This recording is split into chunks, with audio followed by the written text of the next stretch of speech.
You guys know when this whole book was, I was shocked to find out when this whole book was published. You guys know when this was published? 1870.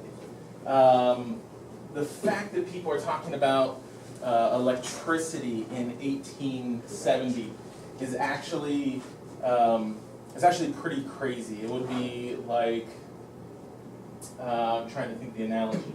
You know the book Jurassic Park, and that was in the 80s, I believe. They're talking about genetic engineering. They're talking about extracting DNA and making new organisms at a time when, you know, that stuff was really just becoming understood. So that, you know, is absolutely fascinating to me, the fact that they were even talking about this. So just to give you a little bit of background, just a timeline, just to think about things. When they're talking about Bunsen cells in the Nautilus or in 20,000 Leagues Under the Sea, they're talking about electrochemical cells. Who here has heard of electrochemical cell before? Come on, you've all taken chemistry. You've all had electrochemical cells. Galvanic cell. Galvanic cell, okay. This is what they're talking about. So this is the electricity, this is the chemistry, electricity behind this. So in 1800, the Bunsen cell, the whole concept behind this thing, that is when it was discovered. The fact that I have two different metals, I have an electrode, and you pass a current. A current can spontaneously pass between one metal to another metal, as long as there's some sort of solution involved. So really only 70 years before 20,000 Leagues Under the Sea was published, this concept was just even created, the fact that I could get this power. The first electric motor just 50 years before the book was published. So the first time they were able to actually generate electricity out of this, just 50 years before he was published the book. So he must have been thinking about this just 40 years. I don't know how long it took him to write the book, but just was thinking about the current cutting edge science that was being taken place.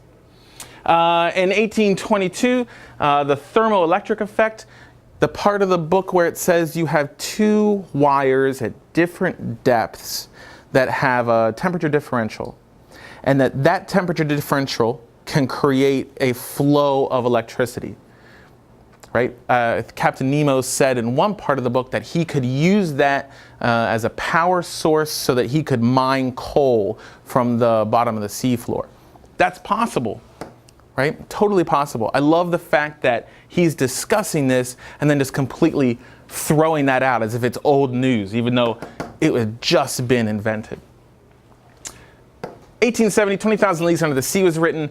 8 years later, Thomas Edison created Edison Electric Light Company. So 8 years after the book was published, they actually had the technology to mass produce light bulbs. So when he was writing this book, you know, it was really, I mean, right when the research was being done in electricity and storage of electricity, etc. So I mean, that absolutely blew my mind. Because when I thought about it, I'm like, 20,000 Leagues Under the Sea. What, 1920, 1930? And I'm like, oh, gosh, I don't know anything about English. Okay. Here we go. Electrochemical cell. This is an electrochemical cell. You can pass this around. This is a Bunsen cell. This is very much what it would have looked like. Let me get this to the back over here. This is very much what it would have looked like in the Nautilus. That is what a Bunsen cell is. It has what's called a porous pot.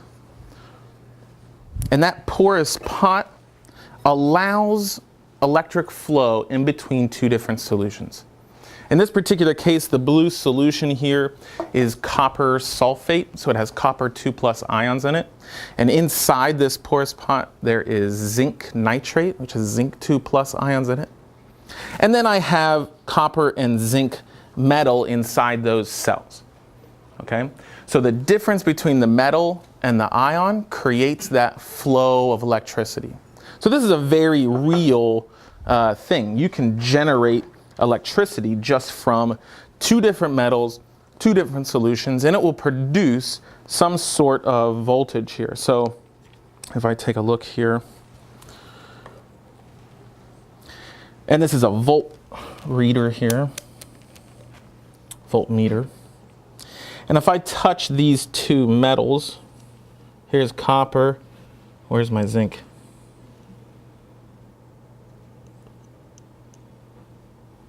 I'm getting a voltage of something very, very low. 0.0, fluctuating between 0.016, 0.017 volts. Pretty low, right? When you think about a 9-volt battery, this is 1/90th of that. So I would need about like 90 of these things to have like a AA battery, like connected together. Let's see if this one's any better. 0.3, 0.03. Really not that much better. But you can see that there is a voltage flow in between this cell. So this is what they're talking about. Okay, so great. This is essentially what a battery looks like. If you were to cut open a 9-volt battery and look, you would have layers of metal wrapped or soaked in acid, right? So you have battery acid, you have metals, that conducts a flow of electrons, and that's what you get. What's the problem with batteries? Anybody here know the problem with batteries? Anybody here know the problem with batteries? When you guys have electrical, or I don't know, they run out, right? They run out. What happens is the anodes and the cathodes, one gains mass, one loses mass. In fact, in the book it says the electrical cells you use to generate this marvelous force must be depleted very quickly. The zinc component, for example, how do you replace it since you no longer stay in contact with the shore? So the fact that they knew, the fact that Jules Verne was talking about how this battery operated, to us it's very common sense. It's basic chemistry. You all learned this in 10th grade. At the time, this was cutting edge research. So it's easy to throw off this statement and be like, oh yeah, whatever. The fact that they knew that the anode would lose and that the cathode would gain mass, I think that's pretty excellent. So they knew that the anode was going to lose, they knew the cathode was going to gain. The more power that gets generated in a battery, the faster this happens, right? The more your electrical device pulls current, the faster that battery runs out. So their solution, Captain Nemo says, now it's the sodium that I extract from the salt water in which I use to compose my electric cells. Now I'm thinking about this and I'm very skeptical about whether this actually happens or not. So I do some research about it. And it turns out that even today, they use cells very similar to the ones that Jules Verne describes in 20,000 Leagues Under the Sea. This is essentially what the cell looks like inside the Nautilus. It says brine. You guys know what brine is? Seawater. I mean, you use brine in cooking. It's just salt dissolved in water, which is what we have just covering 70% of the Earth. If you put salt water into a container that has mercury flowing in the bottom, and you apply a power source, it will pull the electrons. It'll put electrons here. The sodium will gain those electrons. It'll mix with the mercury, and I'll get this mercury-sodium amalgam that they talk about in the book. Right? So I get a sodium-mercury metal from the sea. Here is another diagram. So here is this cell right here. It's put right here. I put in my seawater. The sodium comes out with the mercury, and then I'm able to use that sodium mercury as one of these little metal cathodes or anodes, which is kind of cool. Once that sodium gets used up in that battery, just like what we saw in that previous slide where the zinc gets used up, what am I left with? Just the mercury. right? So then I put that mercury back in here, I pump in more seawater, I get more sodium, and then the whole process just repeats itself. This is totally possible, and it's still done today as an industrial process. The same cell that was proposed 150 years ago. So here is an animated version of this so that you can actually see it a little bit better.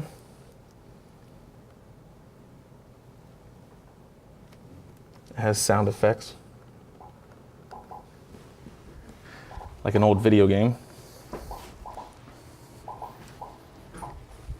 Salt water coming in here. Salt water is sodium and chlorine. The sodium comes down here because just has a ton of electrons here. So it's coming down here. Now I'm getting this mercury sodium amalgam. This is the part that he took out and used. Ignore this. This is a different industrial process for making sodium hydroxide. This is where the battery part of Jules Verne's Nautilus would be, right? This would be the actual cell that creates the electricity. It uses up the sodium, the mercury goes through here, it gets pumped back up here, it comes back down, it gains more sodium, it just continues this process over and over and over. This is true, it's real, what he was describing back in 1870.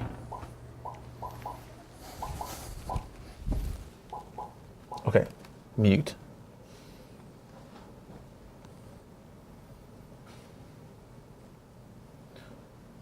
From current slide. Okay, so this sounds too good to be true. What's the problem? The problem is that making the sodium requires energy, right? So I've got to put in energy. Now, where does he say that he gets it? Captain, I fully understand the excellence of sodium under the conditions which you place. The sea contains it, fine, but it still has to be produced, in short, extracted. How do you accomplish this? Obviously, your batteries could do the extracting. You can see where this is going. If you use the battery to extract to produce a battery, then it's just that's a null cell, right? You're not going to get any sort of voltage. Okay, accordingly, Professor, I don't extract with batteries. Quite simply, I utilize the heat of coal from the earth. From the earth, I said, my voice going up on the word. We'll say coal from the seafloor if you prefer. And you can mine these veins of underwater coal. You'll watch me work them, Professor. I only ask a little patience of you since you have ample time to be patient. Just remember one thing, I owe electricity to the ocean. It operates everything, blah, blah, blah, blah. Now, in my opinion, it seems like Captain Nemo is avoiding the question a little bit because it sounds like really complicated stuff to mine coal from the seafloor just to provide energy in order to get the sodium from the ocean water itself. So this is, I think, where Jules Verne got a little bit stuck. And he said, okay, well, Captain Nemo, you know, he's a boisterous guy, so we'll just say that we'll just wash over that a little bit, right? In my professional opinion, that's what he's doing right here. Yes, you could mine coal from the earth so that you could create power to get the sodium out of the seawater, and it would work. The cool thing is that the science would totally work, but it seems to be a somewhat ineffectual process. Okay.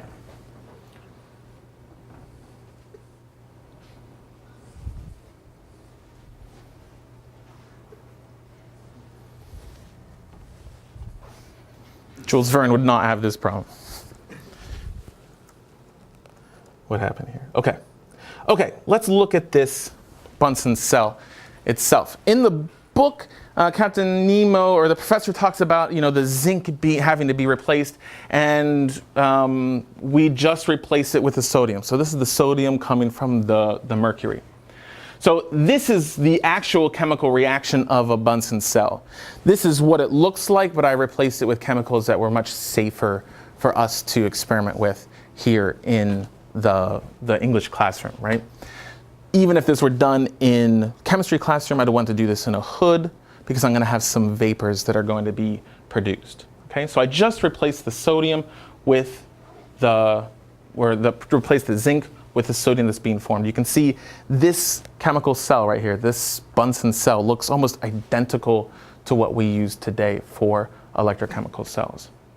Yes, sir, mixed with mercury, it forms an amalgam that takes the place of zinc in a Bunsen cell. The mercury is never depleted, only the sodium is consumed, and the C itself gives me that.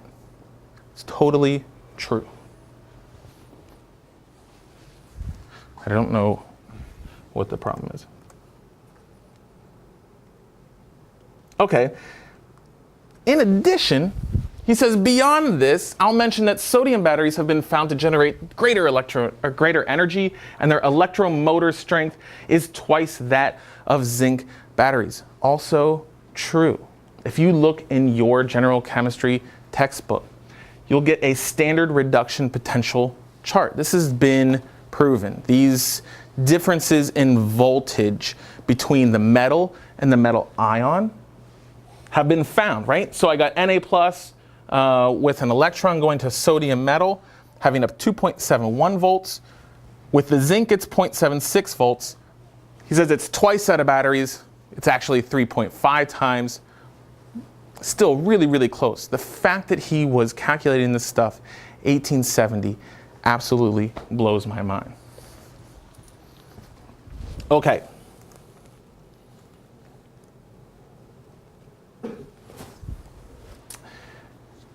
So, to be honest, at this point, I'm thinking to myself, this is pretty awesome. You know, he's actually put down some real science. This actually could totally work, right? There's one little problem. They're in a submarine, right? And that's a really contained environment. If I put sodium into some sort of solution like this, do you know what happens? Vapors? There's something that's a little bit more dangerous than the vapors. Here I have a solution of water. I don't have any sodium metal, but I have potassium metal, which reacts exactly the same way, just a little bit more violently.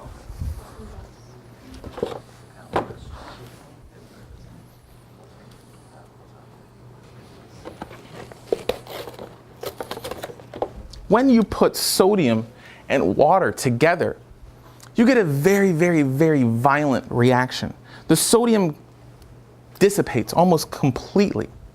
So what we're going to do is we're going to drop some sodium or potassium into the water here, and I'll show you exactly what's going to happen. You guys can come up here and get out of your seats, and then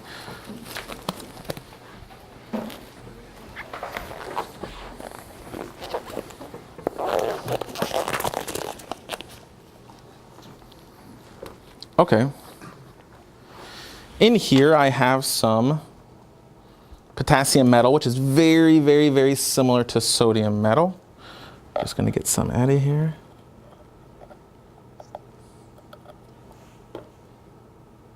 All right, and this metal is like squishy. It's like putty. It's very malleable, right? Super malleable. I can just cut it with a razor blade, right? And when I do cut this, this will be really tough to see because it's really, really tiny. You can see that it's metallic on the inside. It's starting to lose its metallic sheen already. It's actually reacting with the oxygen that's in the air right now. It's super, super reactive. Now, if I were to use this as an electrode, a cathode, and I drop it into water, right? You can see it's a little metallic tiny ball just floating around the surface right there, and it's done. That produces a lot of voltage, that produces a lot of electricity. The problem is, it catches on fire, and you're in a submarine, right? It might not be the best use of a cathode inside your cell, even though it produces the right amount of voltage. You're good. I'm using super tiny pieces. Metallic ball turns into liquid right away, catches on fire, done, right? So it's really, really super reactive.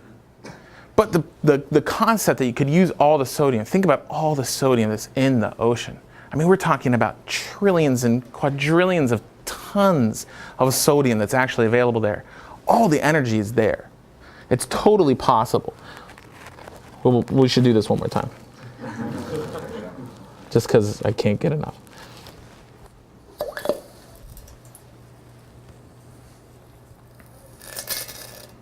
Done, right? The gas that's being produced is hydrogen gas. That's why it catches on fire, right? Which is kind of cool. Okay.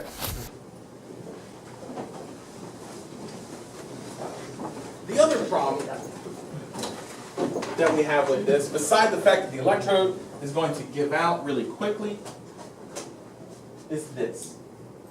When did we get like our first electric cars? When did we get the first ones that, from mass production, that really like were on the street a lot? A few decades ago? Yeah, right, 90s. And they really haven't caught on because it's really tough to harness energy to power a car to go as fast as people want it to go, right? They want it to go as fast as a car that burns fossil fuels. In order to do that with electricity, we've really only been able to do this the last, 15 years or so. Captain Nemo is talking about having a submarine go like 45 miles an hour, 50-some miles an hour underwater, with these types of cells. That's a bit of a stretch, right? Theoretically, totally possible. And I love the creativity, of his mind, saying like, yes, we can totally do this because look at the awesome power. You got to remember, they had no idea back in 1870 that this stuff, produces this amount of voltage. They didn't even know the structure of an atom back in 1870, right? So the fact that he was even putting these ideas out here, the brilliance of Jules Verne's scientific knowledge absolutely blows me away. Okay, and then of course, right, what happens? The professor walks into this power plant, and what does he first do? Right off, I detected an odor permeating the compartment that was, help me out, Latin people. No one. Sui generis? What does that mean?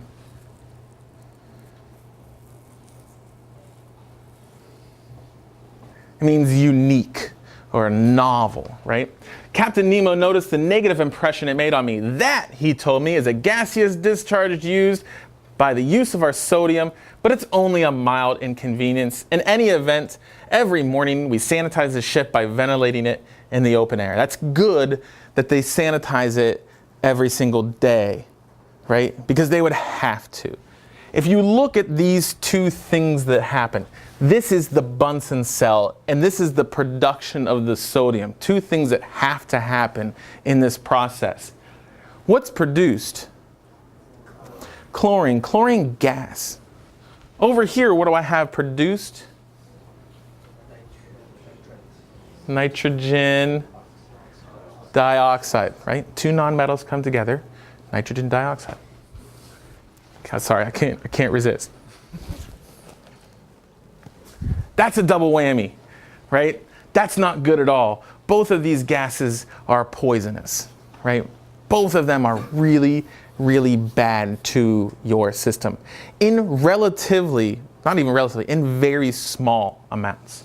All of the amounts that we're talking here are parts per million, right? So you have 1 million molecules of air, you're talking about just one or fractions of parts per million.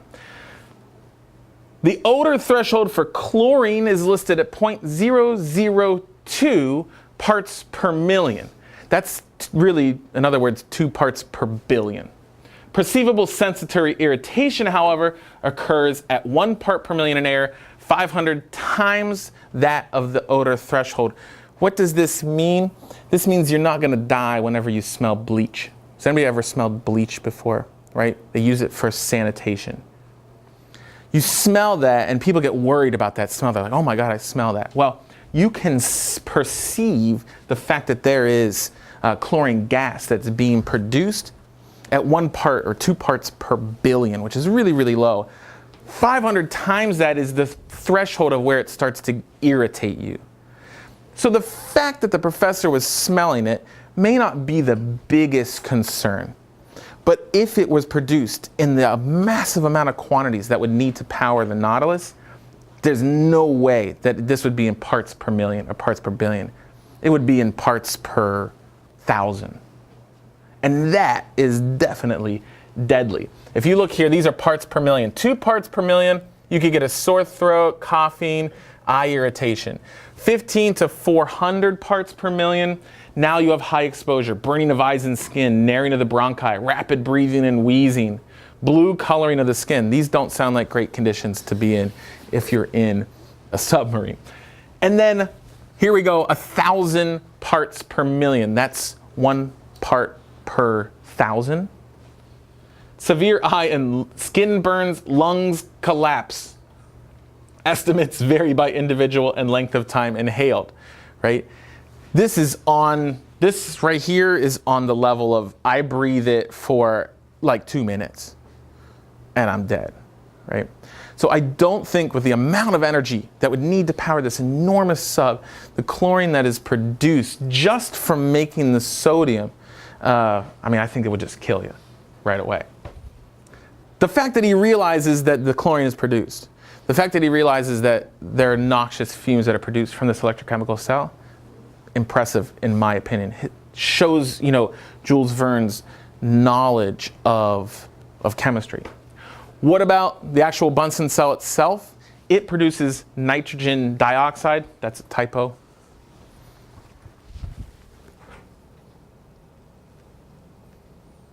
This is what nitrogen dioxide gas looks like. Doesn't look very good. This is a product of combustion reactions. Typically in cities like Taipei, in big cities, you have a 0.1 to 0.8 part per million nitrogen dioxide. You can start smelling that at 0.5 parts per million. Okay, so you can start smelling it. Levels found in very polluted cities go all the way up to a measurable 1.8 part per million.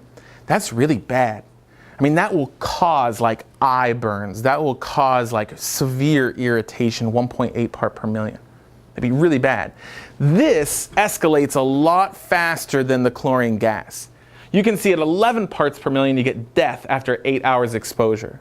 If you increase that to about 35 parts per billion, you are dead in the matter of minutes. Okay, so this nitrogen dioxide gas, much, much more dangerous. And that's a gas that's produced in addition to the chlorine gas that's produced from whenever you actually make the sodium.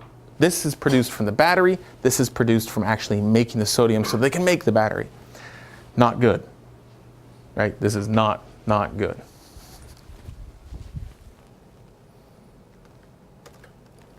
Okay, now, finally, whenever he's talking about the cells, he talks about Bunsen versus Ruhmkorff, right? These aren't the Ruhmkorff cells and stuff. I'm like, what are they talking about? I have no idea what a Ruhmkorff cell is. So I go and do what you guys do for homework. I go to Google and I look. You observe, Captain Nemo told me that I use Bunsen cells, not Ruhmkorff cells. The latter would be ineffectual.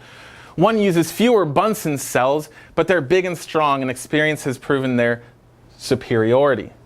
Experience. This stuff was really just created whenever he was writing this book, right? So I don't know if he's talking about experience's scientific knowledge base or Captain Nemo's own experience of these cells. These cells were just invented, right? These cells were just made. So while these cells produce high amount of voltage, right? They're just ineffectual, right? They totally would be ineffectual. I don't know if Jules Verne thought that his audience would even know that this would be ineffectual. I don't know if this was common knowledge, the fact that this cell would be ineffectual. The fact that he included it and he, supported all of his, or that he's so correct in his science.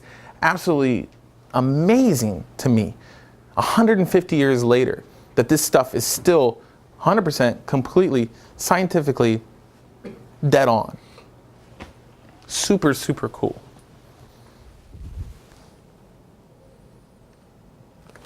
Right?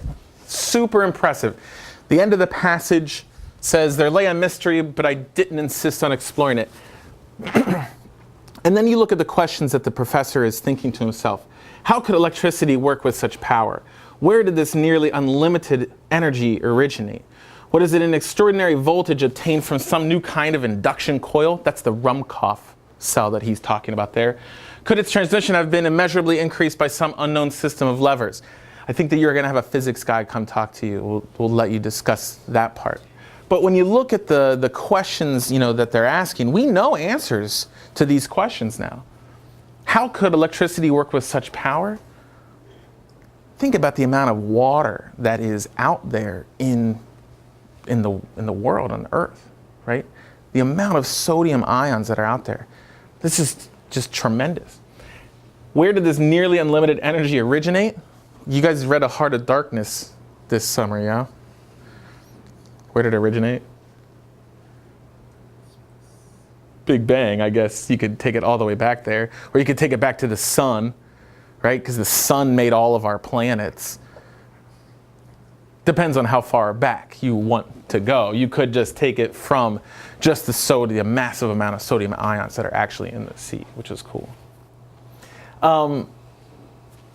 I was blown away by the accuracy of scientific knowledge of Jules Verne, what he knew so much. I don't know if he knew it himself, who he consulted with, but it's dead on. It's absolutely amazing, and I think that's really what's cool about science fiction is that,